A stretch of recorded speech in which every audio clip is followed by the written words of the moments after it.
Hey guys, number one Marmaduke fan here, looking at Ratfist. I just did a 1 minute review, my spoiler-free review before I'm going to flip through it and talk about spoilers. And I think this is a weird enough book that a weird book like this, you should probably read it and enjoy the weirdness of it. Because when I talk about it, it's just going to be like me listing off all of these weird moments. So in contrast to something like Earthboy Jacobus, I would say Earthboy Jacobus is 90% an epic story and 10% Doug TenNapel being weird. And the 10% of Doug TenNapel weirdness adds some individuality and humor to Earthboy Jacobus while not hurting the epic part of the story, which is the heart and soul of the story. Ratfist is more like 90% Doug TenNapel weirdness and 10% epic story, right? So if you like Doug TenNapel weirdness and just like kooky, strange stuff and fourth wall breaking happen, I think you're gonna like it.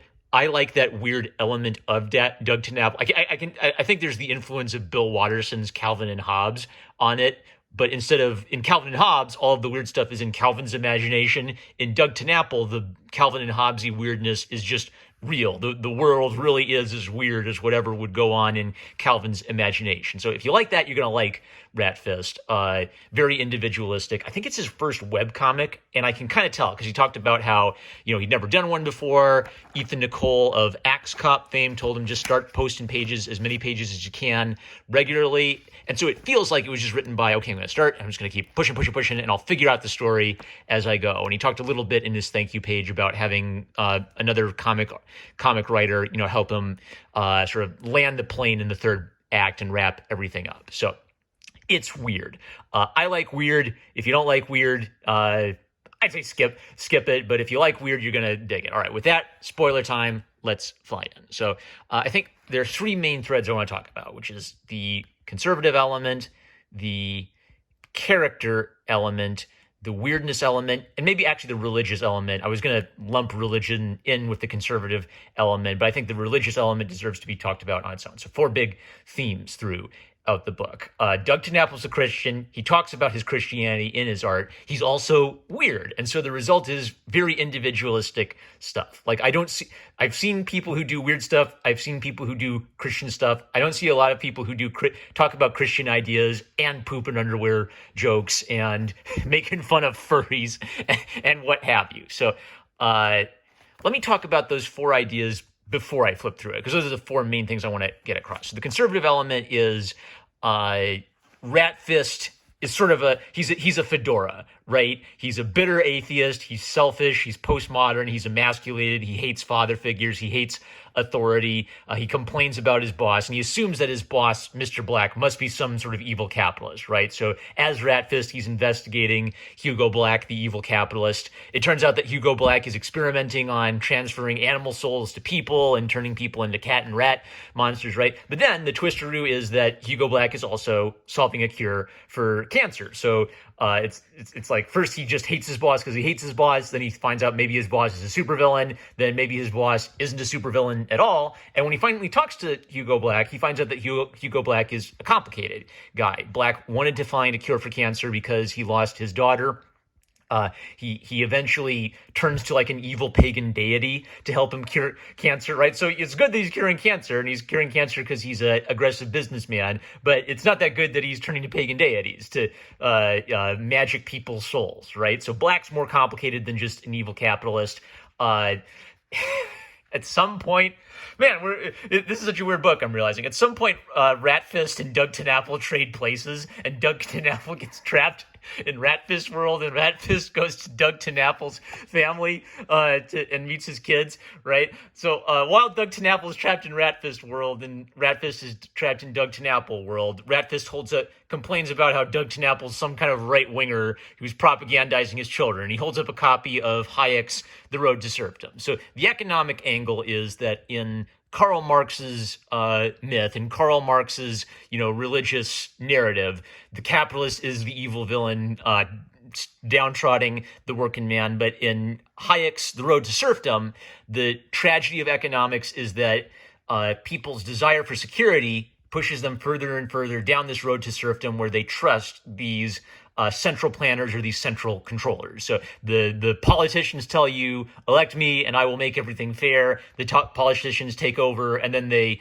don't give a damn about you anymore because they've got theirs. So it's following this sort of road to serfdom pattern where Ratfist is an SJW. He's a bitter socialist fedora. He assumes the capitalist is the bad guy. He tries to stop the evil capitalist, and then what he finds out is he stopped Mr. Black from curing cancer. So Ratfist is a giant asshole. He stops the cure from cancer because he's an idiot and a selfish bastard, and then he has to make up for that.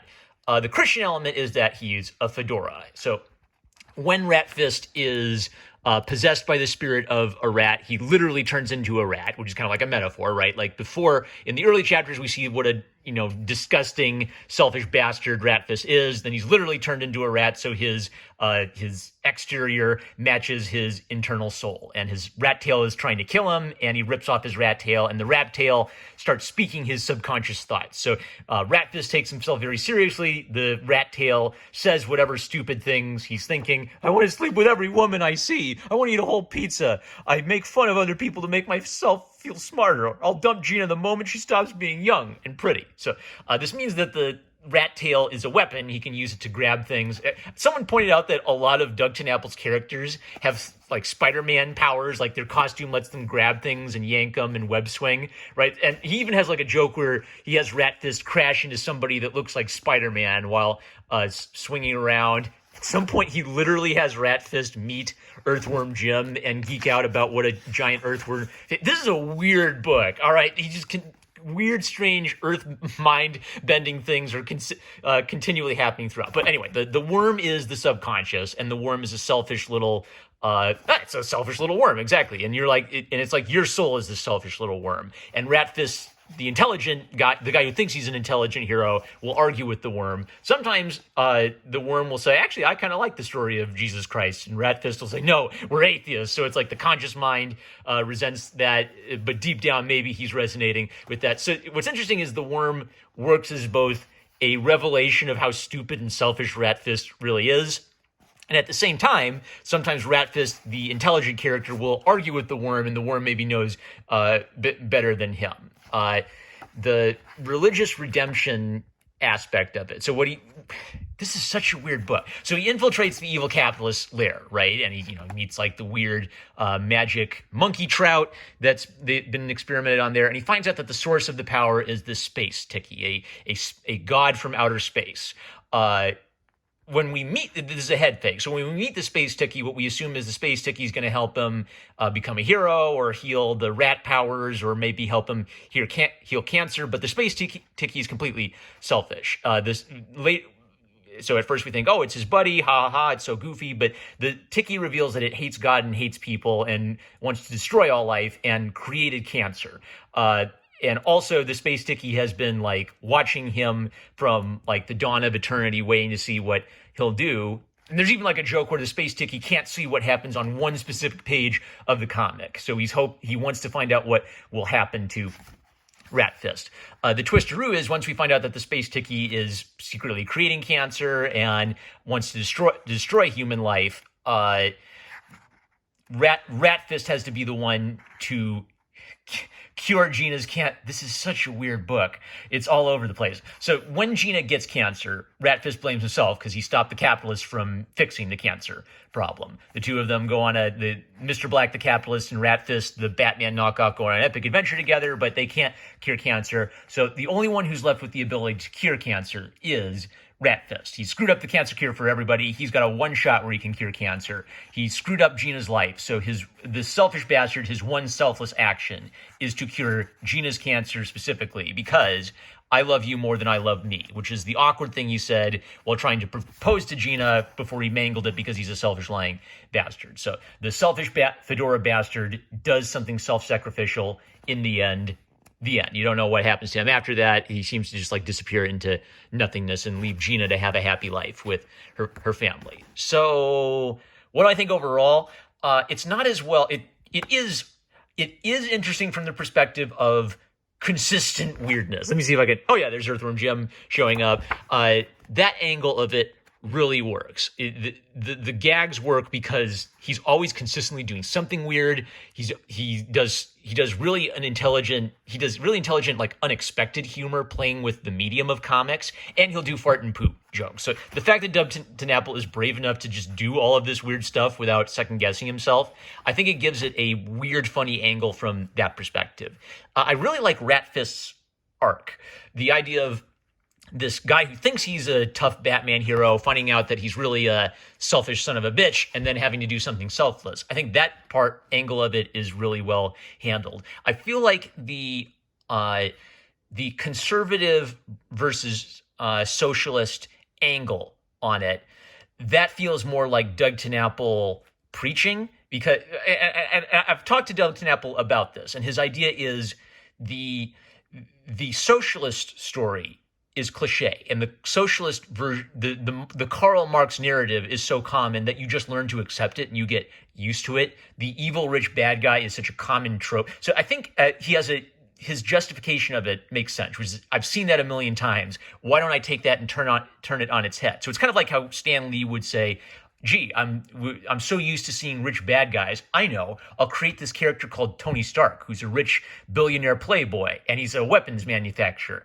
And then I'll make the audience love this guy. I'll take everything that people usually hate about super rich bad guy characters, and I'll turn that into a good guy character. So I think Doug TenNapel is taking the socialist narrative of the scrappy superhero versus the evil billionaire, and then as a deliberate finger in the eye saying, oh, well, what if that guy was the good guy all along? I just feel like that's too much of a distraction from Ratfist's arc, which is the human arc of the selfish atheist bastard finding a self-sacrificial element. I've actually told Doug TenNapel this on stream, and what I do think is true about Doug TenNapel, though, is because he's an individualist, he's willing to sell it. He doesn't stop himself midway and say, oh no, I don't like this angle, I've got to go back and rewrite it to make it more subtle. His style of writing is, I'm just going to do whatever, I'm just going to roll with it. We're going to roll with it, we're going to roll with it, we're going to roll with it, we're going to make more and more and more pages. So I feel like I respect that vibe enough that if that's what he wants to do,